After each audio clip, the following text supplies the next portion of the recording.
ایک بندے نے حضور سے عرض کیا حضور دین تو بہت بڑا ہے، مجھے کوئی چھوٹی سی بات کی نصیحت فرما دیں۔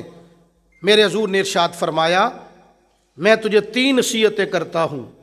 پہلی نصیحت یہ ہے کہ جب بھی تم نماز پڑھو تو اس نماز کو آخری نماز سمجھ کے پڑھو۔ جب نماز پڑھو تو تم یہی سمجھو کہ یہ میری زندگی کی آخری نماز ہے، یہ زندگی کی آخری نماز۔ دوسری چیز فرمایا کہ جب بھی منہ سے کوئی بات کرو تو ایسی بات منہ سے نہ کرو بعد میں تمہیں اس پہ معذرت کرنا پڑے، یعنی کسی کو گالی دے دی بعد میں اس کی منتیں کرتے پھرو، اس کے پاؤں پڑتے پھرو یار معاف کر دو۔ حضور نے ارشاد فرمایا اگر اپنی معاشرے کے اندر عزت برقرار رکھنا چاہتے ہو تو اپنی زبان کو سوچ سمجھ کے استعمال کرو۔ تیسری چیز فرمایا کہ جو کچھ لوگوں کے پاس ہے تم اس سے مایوس ہو جاؤ۔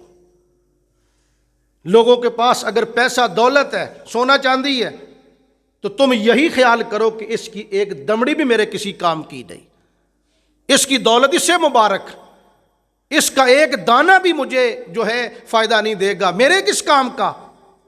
یہ چیز حضور ارشاد فرماتے ہیں، اور اگر یہ چیز بندے کے اندر پیدا ہو جائے کہ کسی کا کچھ بھی میرے کام نہیں آئے گا، اگر میرے کام آئے گا تو میرے رب کا کرم ہی میرے کام آئے گا۔